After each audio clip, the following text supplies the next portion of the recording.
Influência exercida pelos fios espirituais. Embora seja possível cortar relações com pessoas estranhas, não se pode fazer o mesmo com os fios espirituais que ligam parentes consanguíneos, especialmente pais e filhos. Como há estreita reciprocidade de pensamento entre ambos, um filho só poderá ser bom se antes os pais se preocuparem devidamente com o aprimoramento da própria conduta.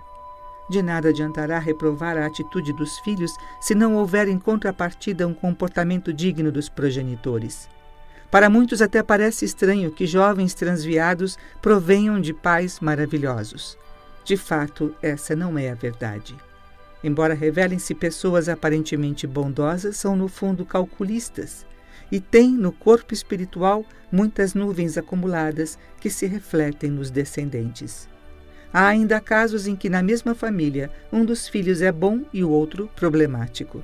Também aqui a causa dessa diferença está diretamente relacionada com a vida anterior e com as máculas dos pais, numa interligação mantida por meio dos fios espirituais.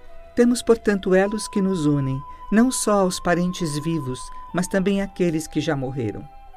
Mantemos ainda ligações com as entidades boas que nos aconselham a prática da virtude e com as demoníacas, cuja influência nos induz ao erro. Assim somos continuamente manipulados pelo bem e pelo mal. Também os governantes, as personalidades públicas, os empresários, os representantes do povo em geral, estabelecem fios espirituais com as pessoas a eles relacionadas. Por isso exercem grande influência sobre quem se encontra sob o seu comando. Se então apresentarem muitas impurezas na alma, estas indubitavelmente se refletirão na maioria das pessoas que a eles estiverem ligadas. Dessa forma, só poderão exercer sobre os seus subordinados uma influência perniciosa. Portanto, somente quem tiver um caráter elevado e grande sabedoria poderá ser um verdadeiro chefe de governo, um líder ou um autêntico representante do povo. Eis a razão pela qual o dirigente é o responsável pela corrupção, o declínio moral e o aumento da criminalidade do país que governa ou da empresa que preside.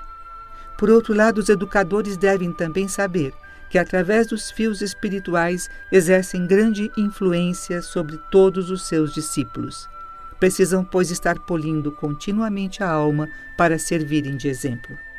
Da mesma forma, os fundadores de ordens religiosas, presidentes de associações espiritualistas, sacerdotes e ministros, às vezes reverenciados quase como deuses, têm a obrigação de manter-se bem conscientes da intensa influência que exercem sobre a alma dos seus adeptos.